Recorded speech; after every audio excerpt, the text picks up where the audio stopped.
नमस्कार मित्रांनो, आपल्या होमवरती तुम्ही पाहिलं असेल तर आपण काही डेटा फेच करत आहोत. त्यासाठी आपण काय काय केलं आहे, आपण यूज स्टेट वापरलं आहे. त्यासाठी आपण एक व्हेरिएबल बनवलं. त्यानंतर आपण डेटा फेच केला. त्यानंतर यूज इफेक्ट वापरलं. यूज इफेक्ट वापरून मग आपण काय केलं की ज्यावेळी आपलं कॉम्पोनंट लोड होतोय त्यावेळी आपण काय केलं, तो डेटा फेच केलेला आहे. तर ही जी सिस्टीम आहे ना, ही थोडीशी कॉम्प्लेक्स आहे. रिॲक्ट राउटरमध्ये आपल्याला एक खूप सोपा मार्ग त्यांनी आपल्याला दिलेला आहे, ज्याच्या योगे आपण काय करू शकतो, आपला डेटा लोड करू शकतो. तर त्यासाठी मी आता काय काय करतोय बघा. पहिलं तर मी हा असिंक फंक्शन जे आहे फेच डेटा, हे मी काय करतो, कॉपी करतो इथून. ते माझ्या मी राउटर JSX वरती इथं वरती कॉन्स्ट राउटरच्या वरती मी काय करतो, आणतो. ठीक आहे. आता इथं अर्थातच एक्सिओस नाही आहे, त्यामुळे मला काय करावं लागेल, इम्पोर्ट एक्सिओस फ्रॉम एक्सिओस. ठीक आहे. बरं, आता हा जो सेट डेटा वगैरे आहे, म्हणजे हे जे आपण बनवलं आहे, यूज स्टेट जी केलेली आहे, तर यूज स्टेट जी आहे ना, ही आपल्या कॉम्पोनंटमध्येच चालते, ती इथं आपल्याला चालणार नाही. सो इथं आपल्याला काय करावं लागेल, हे सेट डेटा काढून टाकतो. सेट डेटा आणि कॉन्सोल लॉग हे मी काय करतो, काढून टाकतो आणि रिटर्न करूया आपण रिस्पॉन्स डॉट डेटा. ठीक आहे. आपण काय केलं, रिस्पॉन्स डॉट डेटा काय केलं, आपण रिटर्न केलं. आता जिथं माझा होम कॉम्पोनंट आहे, होम कॉम्पोनंटचं जिथं मी चिल्ड्रन बनवलं आहे, पाथ इलेमेंट वगैरे आहे, तिथं मी काय करू शकतो, इथं अजून एक याला प्रॉपर्टी देऊ शकतो आणि त्याचं नाव आहे लोडर. ठीक आहे. लोडर. लोडरला आपल्याला कुठल्या फंक्शनने आपण डेटा फेच करणार आहोत त्याचं आपल्याला फक्त नाव पाठवायचं आहे. सो मी इथं पाठवणार फेच डेटा. फेच डेटा असं लिहायचं आणि त्यानंतर कॉमा द्यायचा आहे. फेच डेटा पॅरेंथिसिस वगैरे तसं काहीही करायचं नाही आहे, नुसतं फेच डेटा आपण त्याला पाठवायचं आहे आणि अर्थातच त्यानंतर आपल्याला कॉमा पाहिजे. ठीक आहे.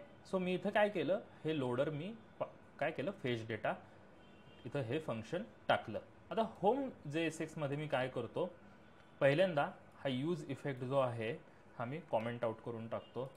हे फंक्शन आता मला गरजेचं नाही आहे, सो मी हे काढून टाकतो, कॉमेंट आउट करून टाकतो. तसंच मला यूज स्टेटची पण इथं गरज नाही आहे, सो ते मी इथून काढून टाकतो. मला हे बटन नकोच होतं मुळात.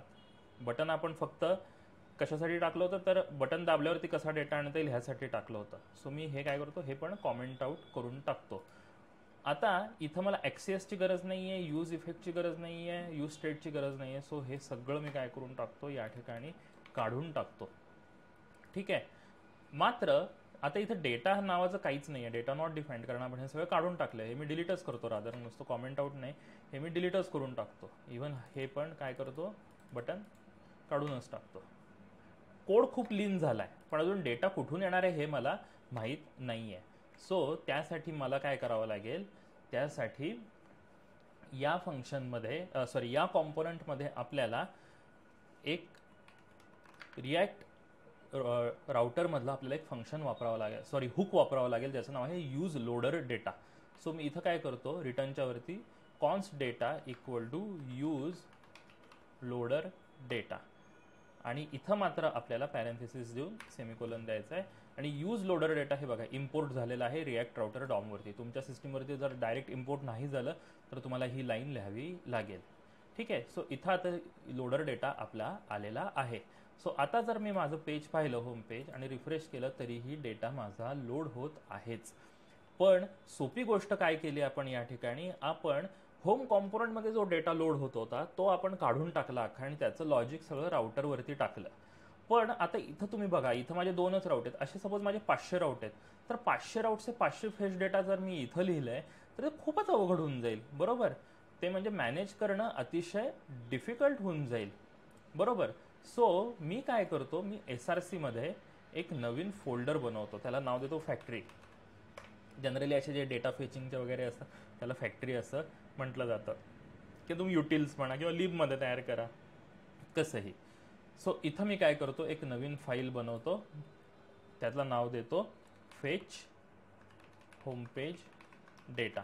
आता हे .tsx नाही करायचं आहे, हे आपल्याला नुसतं आपल्याला .jsx नाही करायचं आहे, आपल्याला नुसतं .js करायचं आहे. आता हा जो राउटरमधला हा जो असिंक फंक्शन आहे फेच डेटा, हे मी इथून काय करतो, हे मी इथून कट करून टाकतो. ठीक आहे. आणि इथं मी काय करतो, ते आणतो. आता इथं अर्थातच मला काय करावं लागेल, मला इम्पोर्ट एक्सिओस फ्रॉम एक्सिओस करावं लागेल. आणि हे फंक्शन आता जर मला इथं आणायचं असेल तर आता ते काय करावं लागेल, मला इथून एक्सपोर्ट करावं लागेल आणि इथं इम्पोर्ट करावं लागेल. आता इथून मी पहिल्यांदा एक्सिओस काढून टाकतो, कारण त्याची गरज नाही आहे. आता हे जे आहे फंक्शन, हे मी काय करतो, एक्सपोर्ट करतो. So export async function fetch data, आणि इथं मी ते काय करतो, इम्पोर्ट करतो. सो इथं मी लिहितो import fetch data from factory fetch homepage data. आता जर मी माझ्या पेजवरती गेलो तरी माझा कोड व्यवस्थित चालू आहे. पण जर माझा आता तुम्ही कोड पाहिला तर तो किती क्लीन झाला आहे हे तुम्ही बघू शकता. म्हणजे जे माझ्या होमपेजवरती डेटा फेचिंगचं लॉजिक होतं ते सगळं आपण काढून टाकलं. ते आपण टाकलं राउटरवरती आपण फेच डेटा हे फंक्शन आणलं.